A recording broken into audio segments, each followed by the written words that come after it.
everybody and welcome back to AYD Magic Tricks. In this video we'll be looking at another think of a card trick, and this one is different from the others because this one is slightly intermediate because it requires a little bit of sleight of hand and memory. And this trick has way better reactions than the other think of a card tricks because this trick takes place entirely in the spectator's hands, and that just increases the illusion that I've done nothing to influence the deck and I can think of their card right away. So right now I'll show you the performance for the trick and then we'll dive right into the tutorial.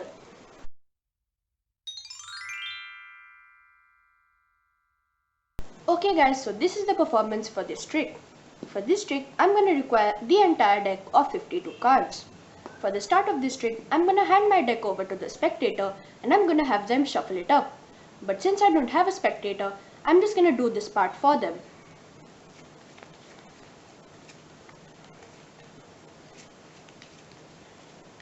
Now, the deck has been completely shuffled. Just to randomize the order up even more, I'm going to perform another overhand shuffle.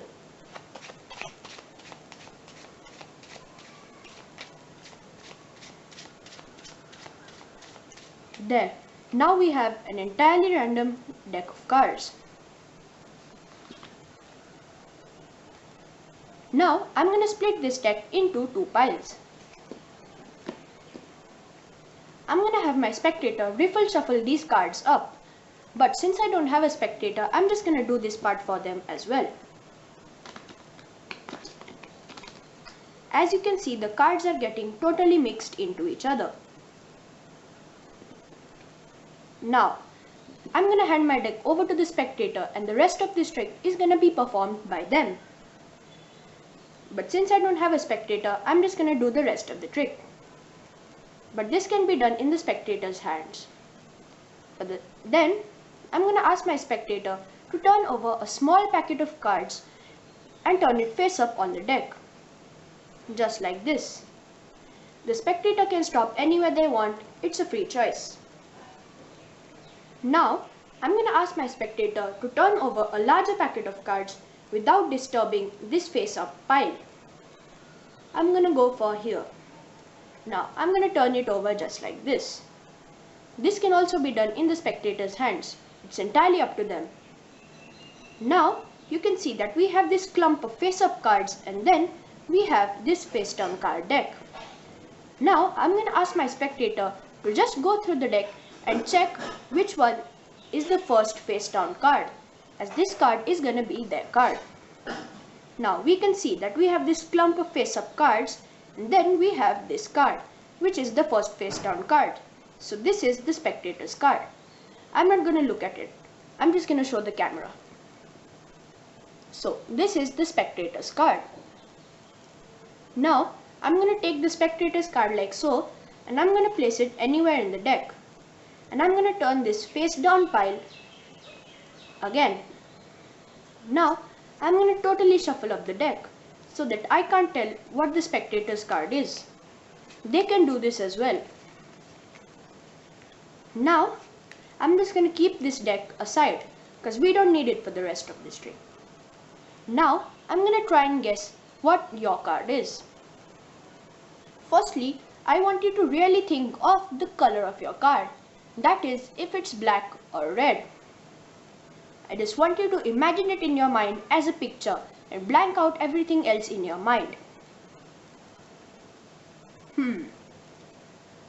My telepathic abilities are telling me that your card is a black card. Now, since it's a black card, it's got to be either a club or a spade. And I want you to think of the suit of your card. I can tell that your card is indeed a spade. Now, we're gonna guess the value of the card, and this is the most difficult one because it's a very wide range, ace to king. I just want you to picture the number of your card in your mind. Just really focus on it and blank out everything else in your mind. I can tell that your card is a low value, say from 1 to 8. In fact, I think that your card is none other than the 4 of spades. Just like that, I can guess your card. So that's the performance for this trick, guys, and now I'm going to show you how to do it in the tutorial.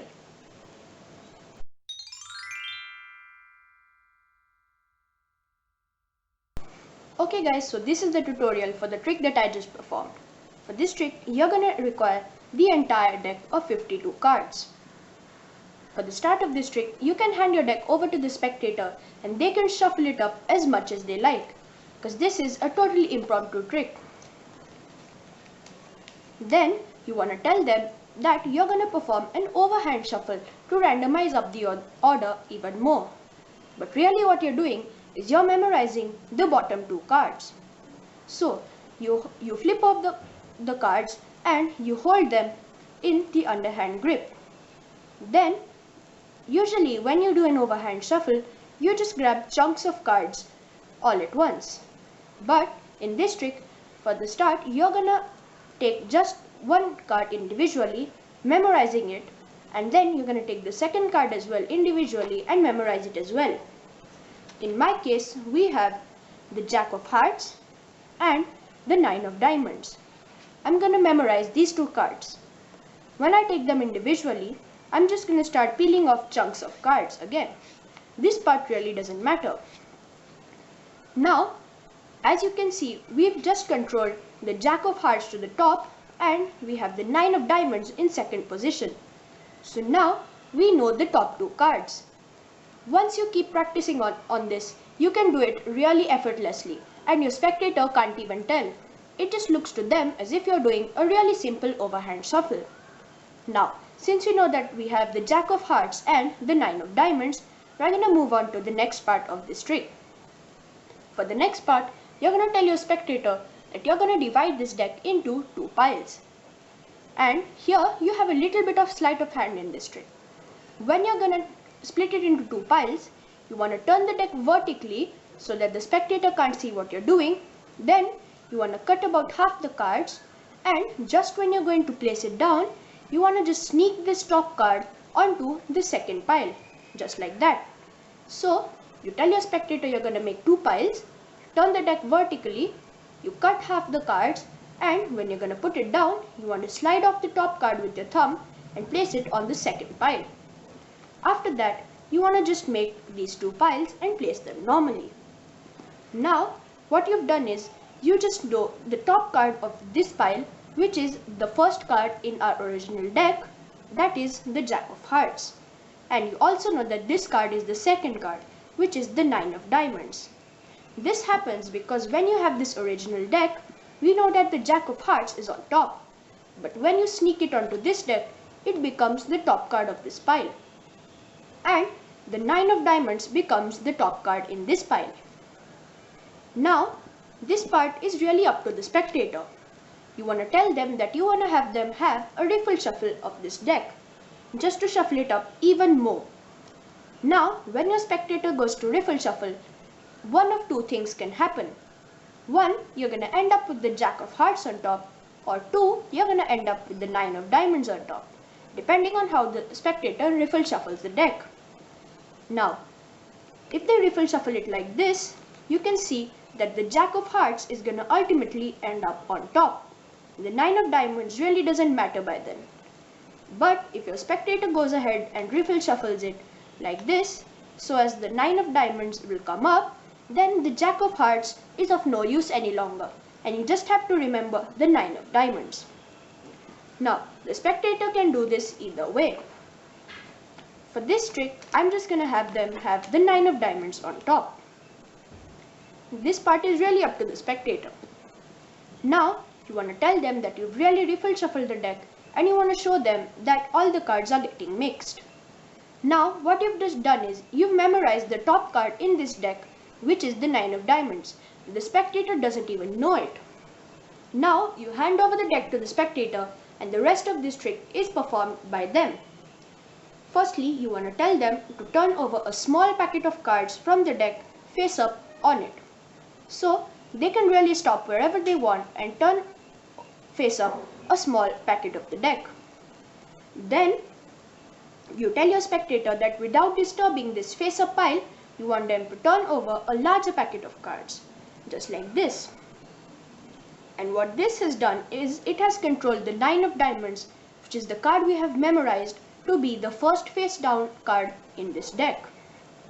Now, the spectator will think that this is completely random and they've done it all, which just betters the illusion. Now you tell them that you want them to go through the deck and you want them to select the first face down card, and this is gonna be their card. Now, when they do that, they're gonna actually end up with the 9 of diamonds as their card, and this card you have already memorized. Then the rest of the trick is just show. You tell your spectator that you're gonna try and use your mental abilities to guess what their card is. Firstly, you want to tell them that you're gonna guess the suit of their card. Then you want to tell them that you're also gonna guess the value. And then you want to finally tell them that you have actually guessed their card. If you want to make the effect even better, you can tell them at the start that you're going to guess the color first, just like I did in the performance. Your spectator is going to be completely shocked when they've done everything in this trick by turning over all the packets and selecting the card, and you automatically know their card without even touching the deck. That's why this trick is so cool. So that was the tutorial for this very awesome think of a card trick.